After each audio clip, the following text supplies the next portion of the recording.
Hi hello everyone, welcome to my channel Srishti tutorial for maths. ನಾನು ನಿಮ್ಮ Parashuram. So ನಾನು ಈ ಒಂದು ವಿಡಿಯೋದಲ್ಲಿ 7th ಕ್ಲಾಸಿಗೆ ಸಂಬಂಧಪಟ್ಟ ಹಾಗೆ ಲೈನ್ಸ್ ಆ್ಯಂಡ್ ಆ್ಯಂಗಲ್ಸ್ ಅಂತಕ್ಕಂಥದ್ದು 5ನೇ ಚಾಪ್ಟ್ರು. ಸೊ ಆ ಒಂದು 5ನೇ ಚಾಪ್ಟ್ರಲ್ಲಿ ಎಕ್ಸರ್ಸೈಸ್ 5.1ರಲ್ಲಿ 9ನೇ ಪ್ರಶ್ನೆಯಿಂದ ಈ ಒಂದು ವಿಡಿಯೋದಲ್ಲಿ ನಿಮ್ಮ ಜೊತೆಗೆ ಹಂಚ್ಕೊಳ್ತಾ ಇದ್ದೀನಿ. ದಯವಿಟ್ಟು ವಿಡಿಯೋಸ್ ಲೈಕ್ ಮಾಡಿ, ಶೇರ್ ಮಾಡಿ, ಜೊತೆಗೆ ಕಮೆಂಟ್ ಮಾಡೋದನ್ನು ಮರಿಬೇಡಿ. ಹಾಗೆಯೇ ಇದೇ ಮೊದಲು ನಮ್ಮ ವಿಡಿಯೋ ನೋಡ್ತಾ ಇದ್ದರೆ ದಯವಿಟ್ಟು ಚಾನಲ್ ಸಬ್ಸ್ಕ್ರೈಬ್ ಮಾಡಿ ಅಂತ ಹೇಳ್ತಾ ಬನ್ನಿ, ಲೈನ್ಸ್ ಆ್ಯಂಡ್ ಆ್ಯಂಗಲ್ಸ್ನ ಎಕ್ಸರ್ಸೈಸ್ 5.1ರಲ್ಲಿ 9ನೇ ಪ್ರಶ್ನೆ ಏನು ಹೇಳುತ್ತೆ ಅಂತ ನೋಡೋಣ. ಓಕೆ, 9ನೇ ಪ್ರಶ್ನೆ ಹೇಳುತ್ತೆ, ಇನ್ ದ ಅಡ್ಜಾಯ್ನಿಂಗ್ ಫಿಗರ್, ಇಲ್ಲಿ ಚಿತ್ರ ಕೊಟ್ಟಿದ್ದಾರೆ, ಕೊಟ್ಟಿರುವ ಚಿತ್ರವನ್ನು ಅಬ್ಸರ್ವ್ ಮಾಡಿ ಪ್ರಶ್ನೆಗಳಿಗೆ ಉತ್ತರವನ್ನು ಕೊಡಬೇಕಾಗತ್ತೆ ನೀವು.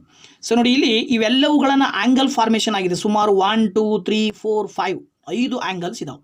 ಸೊ ಇದರಲ್ಲಿ ಕೆಲವೊಂದು ಅಡ್ಜಸೆಂಟ್ ಆ್ಯಂಗಲ್ಸ್ ಇದ್ದಾವೆ, ಹಾಗೆಯೇ ಲೀನಿಯರ್ ಪೇರ್ಸ್ ಇದ್ದಾವೆ, ಕಾಂಪ್ಲಿಮೆಂಟ್ರಿ ಆ್ಯಂಗಲ್ಸ್ ಇದ್ದಾವೆ, ಸಪ್ಲಿಮೆಂಟ್ರಿ ಆ್ಯಂಗಲ್ಸ್ ಇದ್ದಾವೆ. ಸೊ ಅವು ಯಾವ್ಯಾವ ಆ್ಯಂಗಲ್ಸ್, ಏನೇನು ಕ್ವಶನ್ ಏನಿದೆ, ಅದಕ್ಕೆ ಏನು ಆನ್ಸರ್ ಬರುತ್ತೆ ಅನ್ನೋದನ್ನು ನಾವು ಈ ಒಂದು ವಿಡಿಯೋದಲ್ಲಿ ತಿಳ್ಕೊಳ್ಳೋಣ.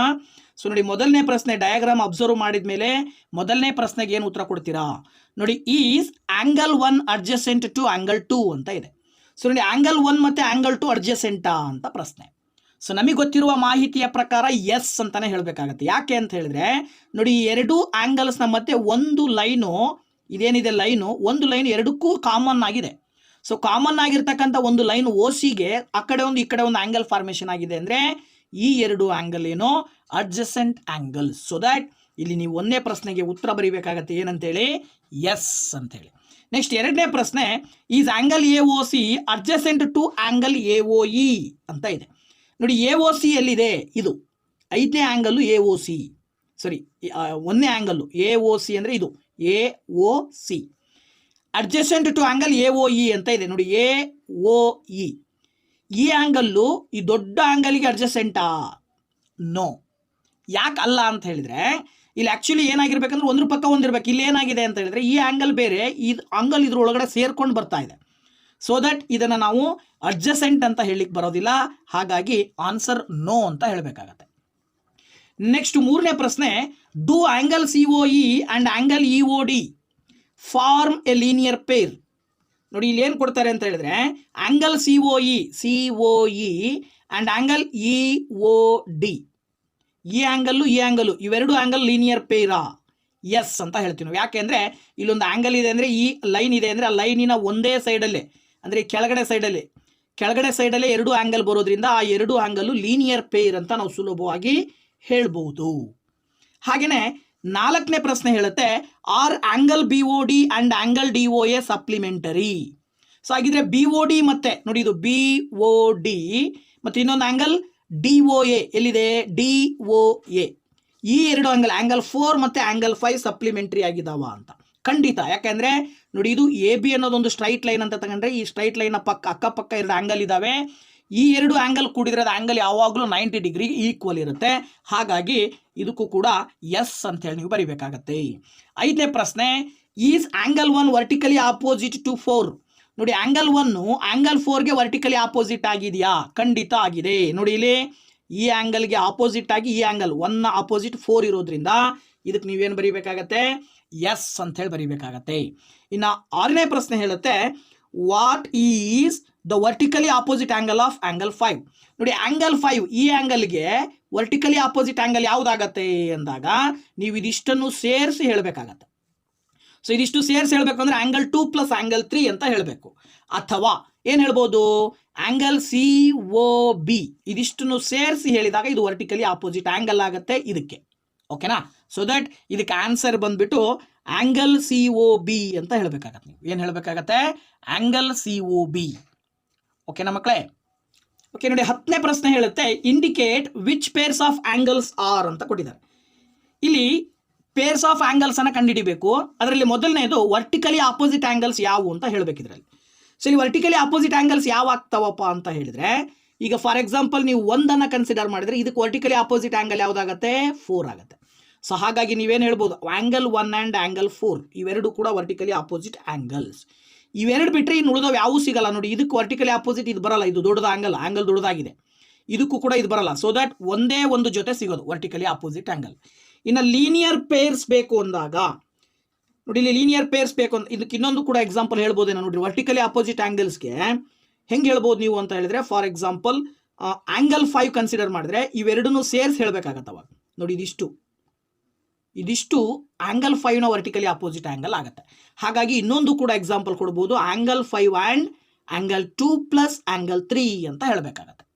ಇನ್ನು ಲೀನಿಯರ್ ಪೇರ್ಸ್ ಯಾವುದು ಅಂತ ಹೇಳೋದಾದ್ರೆ ನೋಡಿ, ಲೀನಿಯರ್ ಪೇರ್ಸ್ ಅನ್ನು ಹೇಳಬೇಕಂದ್ರೆ ಇದಕ್ಕೆ ಲೀನಿಯರ್ ಪೇರ್ ಇದು ಅಂದರೆ ಇದು ಒಂದು ಸ್ಟ್ರೈಟ್ ಲೈನ್ ಇದೆ ಅಂದರೆ ಸ್ಟ್ರೈಟ್ ಲೈನ್ನ ಒಂದೇ ಸೈಡಲ್ಲಿ ಬರುವ ಆ್ಯಂಗಲ್ಸ್ ಅನ್ನು ನಾವು ಲೀನಿಯರ್ ಪೇರ್ಸ್ ಅಂತ ಕರಿತೀವಿ. ಅದ್ರ ಪ್ರಕಾರ ಒಂದಕ್ಕೆ ಯಾವುದು 5, angle 1 and angle 5 linear pairs.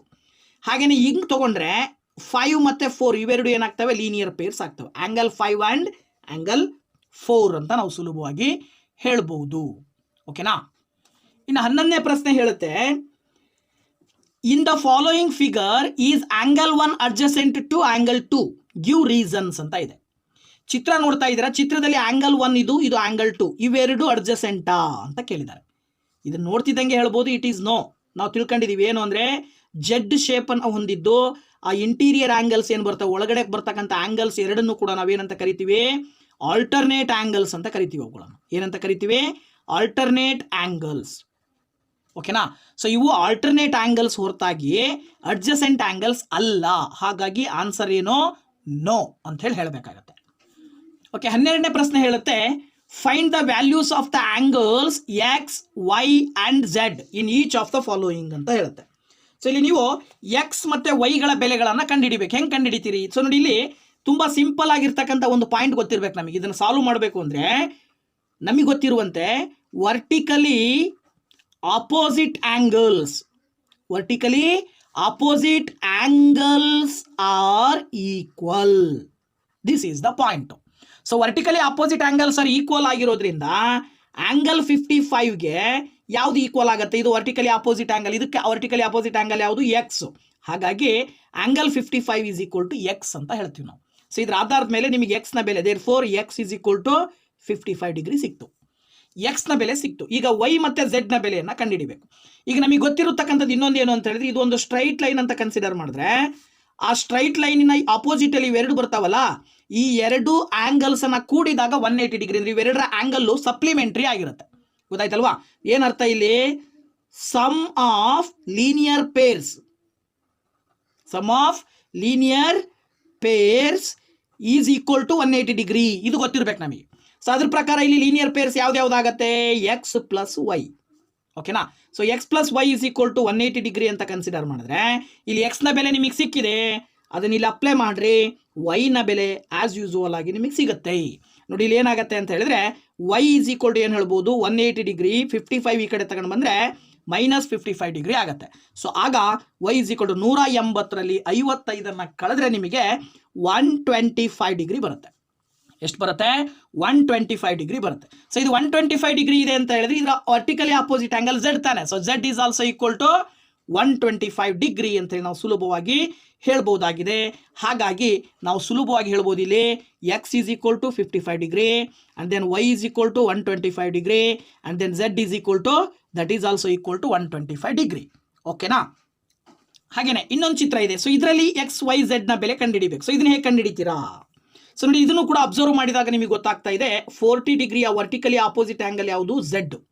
So ಹಾಗಾಗಿ ಈಗ ನಮಗೆ ಗೊತ್ತಿರೋ ಪ್ರಕಾರ Z is equal to 40 degree, vertically opposite angles are equal ಅನ್ನೋದ್ರ ಆಧಾರದ ಮೇಲೆ ಝೆಡ್ನ ಬೆಲೆ ನಾವು ತಗೊಂಡ್ವಿ, that is equal to 40 degree ಅಂತೇಳಿ.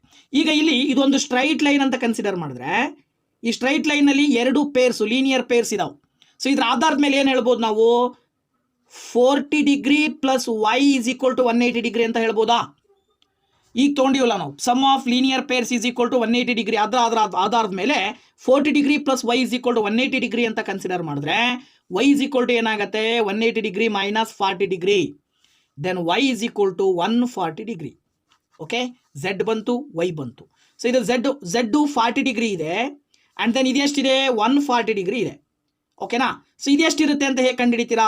ಸೊ ಇದನ್ನ ಎಕ್ಸ್ನ ನೀವು ಹೇಗೆ ಕಂಡುಹಿಡಿಬೋದು ಅಂತ ಹೇಳಿದ್ರೆ ಸಿಂಪ್ಲಿ ಇಲ್ಲಿ ನೋಡಿ ಏನು ಮಾಡ್ಬೋದು ಅಂತ ಹೇಳಿದ್ರೆ, ಸೊ ಇದು ಒಂದು ಸ್ಟ್ರೈಟ್ ಲೈನ್ ಅಂತ ಕನ್ಸಿಡರ್ ಮಾಡಿದ್ರೆ ಈ ಸ್ಟ್ರೈಟ್ ಲೈನಿನ 3 ಆ್ಯಂಗಲ್ಸ್ನ ಕೂಡಿದ್ರೆ ಬೆಲೆ ಏನು ಬರಬೇಕು, 180 ಡಿಗ್ರಿ ಬರಬೇಕು.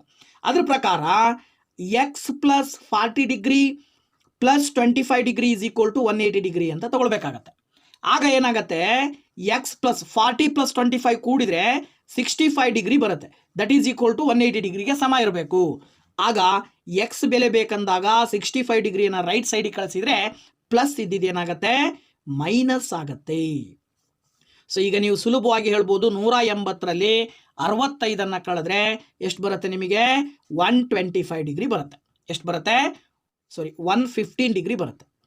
115 ಡಿಗ್ರಿ.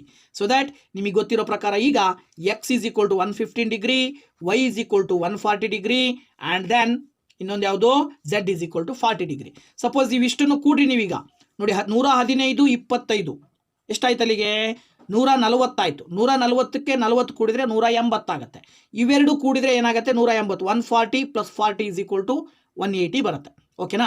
ಸೊ ಹೀಗಾಗಿ x is equal to 115 degree, Y is equal to 140 degree, and then Z is equal to 40 degree ಅಂತೇಳಿ ನಾವು ಸುಲಭವಾಗಿ ಆನ್ಸರ್ ಕಂಡುಹಿಡಬಹುದು. ಓಕೆ, ನೆಕ್ಸ್ಟ್ 13ನೇ ಪ್ರಶ್ನೆ ಹೇಳುತ್ತೆ ಫಿಲ್ ಇನ್ ದಿ ಬ್ಲಾಂಕ್ಸ್ ಅಂತೇಳಿ. ಇಲ್ಲಿ ಖಾಲಿ ಬಿಟ್ಟಂತ ಜಾಗಗಳನ್ನು ತುಂಬಬೇಕಾಗತ್ತೆ. ಸೊ ಇದನ್ನ ಹೇಗೆ ಮಾಡೋದು ಅಂತ ನೋಡೋಣ ಈಗ. ಸೊ ನೋಡಿ, ಮೊದಲನೇ ಪ್ರಶ್ನೆ ಏನು, if two angles are complementary then the sum of their measures is. ನೋಡಿ, ಎರಡು ಆಂಗಲ್ ಕಾಂಪ್ಲಿಮೆಂಟರಿ ಆಗಿರುತ್ತೆ ಅಂದಾಗ ಅವುಗಳ ಸಮ್ ಎಷ್ಟು ಬರುತ್ತೆ, ಕಾಂಪ್ಲಿಮೆಂಟರಿ ಅಂದರೆ ಅದರ ಸಮ್ 90 ಡಿಗ್ರಿ ಇರುತ್ತೆ. ಹಾಗೇನೆ if two angles are supplementary then the sum of their measures ಏನಾಗಿರುತ್ತೆ, 180 ಡಿಗ್ರಿ ಇರುತ್ತೆ. Two angles forming a linear pair are. ನೋಡಿ, ಎರಡು ಆಂಗಲ್ಸು ಲೀನಿಯರ್ ಪೇರ್ ಫಾರ್ಮೇಷನ್ ಮಾಡ್ತಾ ಇದೆ ಅಂದರೆ ಆ ಎರಡು ಆಂಗಲ್ಸ್ ಏನಾಗಿರ್ತವೆ, ಸಪ್ಲಿಮೆಂಟರಿ ಆಗಿರ್ತವೆ. ಇದು ನಮಗೆ ಗೊತ್ತಿರಬೇಕು. ಓಕೆನಾ. ಅವೆರಡು ಆಂಗಲ್ಸ್ ಏನಾಗಿರಬೇಕು, ಸಪ್ಲಿಮೆಂಟರಿ. ಓಕೆನಾ. ಸೊ ಸಪ್ಲಿಮೆಂಟರಿ ಆಗಿರಬೇಕು. And then if two adjacent angles are supplementary they form a. ನೋಡಿ, ಎರಡು ಅಡ್ಜಸೆಂಟ್ ಆಂಗಲ್ ಸಪ್ಲಿಮೆಂಟರಿ ಆಗಿದ್ರೆ ಅವೇನು ಫಾರ್ಮ್ ಮಾಡ್ತವೆ, ಲೀನಿಯರ್ ಪೇರ್. ಇದೇ ಕ್ವಶನ್ ಇಲ್ಲಿ ಏನಾಗಿದೆ ಅಂದರೆ ಆನ್ಸರ್ ಆಗಿದೆ ಅಷ್ಟೇ. ಏನು ಬರಿಬೇಕು ಇಲ್ಲಿ, ಲೀನಿಯರ್ ಪೇರ್ ಅಂತ ಬರಿಬೇಕು. ಓಕೆನಾ. And next, if two lines intersects at a point, then the vertically opposite angles are always. ನೋಡಿ, ಎರಡು ಲೈನ್ಸ್ ಇಂಟರ್ಸೆಕ್ಟ್ ಆಗಿದ್ದಾವೆ ಅಂದರೆ ಈ ರೀತಿ ಇಂಟರ್ಸೆಕ್ಟ್ ಆದಾಗ ಈ ಲೈನು ಈ ಆಂಗಲ್ ಅನ್ನು ಏನಂತ ಕರಿತೀವಿ, ವರ್ಟಿಕಲಿ ಆಪೋಸಿಟ್ ಆಂಗಲ್. ಸೊ ಈ ವರ್ಟಿಕಲಿ ಆಪೋಸಿಟ್ ಆಂಗಲ್ ಏನಾಗಿರ್ತವೆ, ಈಕ್ವಲ್ ಆಗಿರ್ತವೆ. So that is the answer. ಇಲ್ಲಿ ನೀವೇನು ಬರಿಬೇಕು, ಈಕ್ವಲ್ ಅಂತ ಹೇಳಿ ಸುಲಭವಾಗಿ ಬರಿಬಹುದಾಗಿದೆ. ಓಕೆ, ಇನ್ನೊಂದು ಪ್ರಶ್ನೆ ಇದೆ.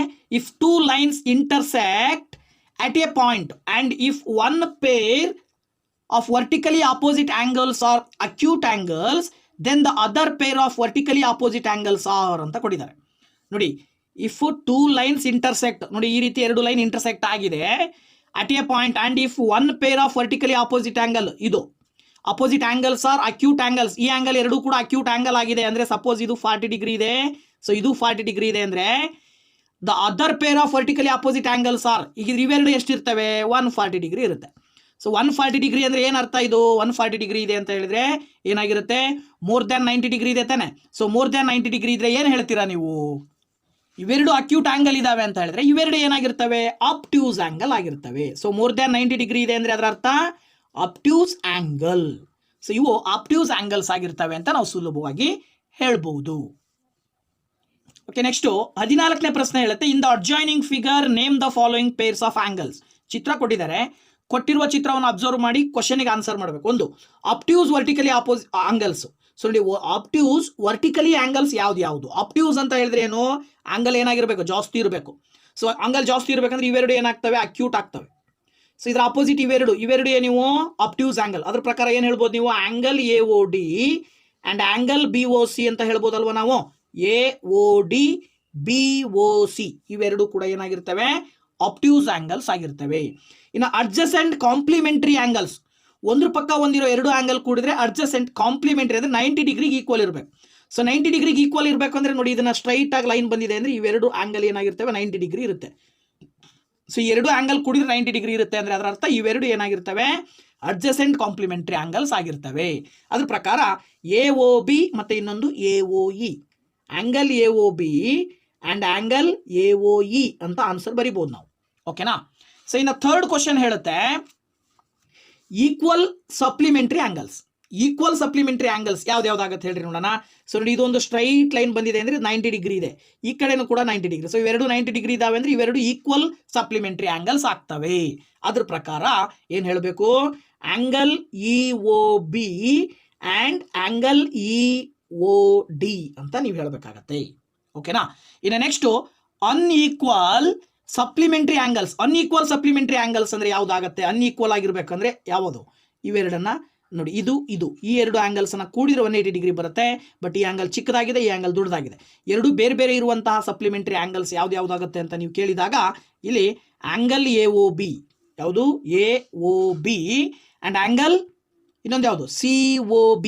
ಆ್ಯಂಗಲ್ COB ಅಂತ ಹೇಳಬೇಕಾಗುತ್ತೆ. Angle AOB and angle COB is the answer. ಇನ್ನು adjacent angles that do not form a linear peer.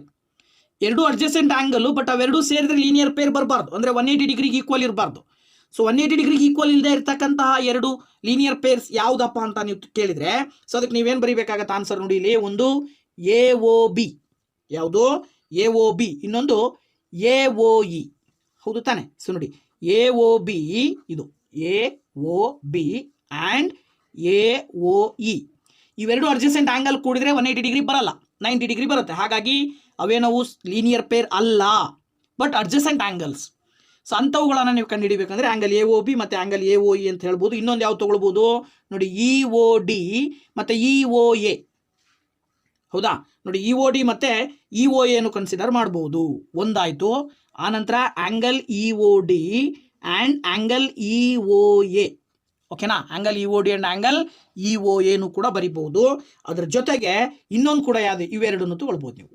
So ನೋಡಿ, EOD COD, ಓಕೆನಾ? ಸೊ ಇಲ್ಲಿ ಬರಿತೀನಿ ನೋಡಿ, ಇಲ್ಲಿ ಇನ್ನೊಂದು ಯಾವ್ದು ಹೇಳ್ಬೋದು ಅಂತ ಹೇಳಿದ್ರೆ angle EOD and angle COD, ಓಕೆನಾ? ಇವು ಒಟ್ಟು 3 ಜೊತೆ ಸಿಗ್ತಾವೆ ನಮಗೆ.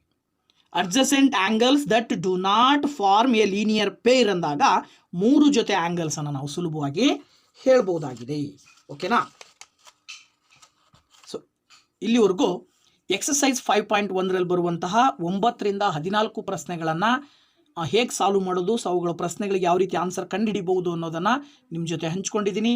ಸೊ ದಯವಿಟ್ಟು ವಿಡಿಯೋ ಇಷ್ಟ ಆದರೆ ಲೈಕ್ ಮಾಡಿ, ಜೊತೆಗೆ ನಿಮ್ಮ ಎಲ್ಲ ಫ್ರೆಂಡ್ಸ್ಗೂ ಕೂಡ ಶೇರ್ ಮಾಡಿ, ಹಾಗೆಯೇ ಕಮೆಂಟ್ ಮಾಡೋದನ್ನು ಮರಿಬೇಡಿ ಅಂತ ಹೇಳ್ತಾ ಮತ್ತೆ ನಿಮ್ಮ ಭೇಟಿ ಮುಂದಿನ ವಿಡಿಯೋದಲ್ಲಿ. Thank you very much. Bye bye.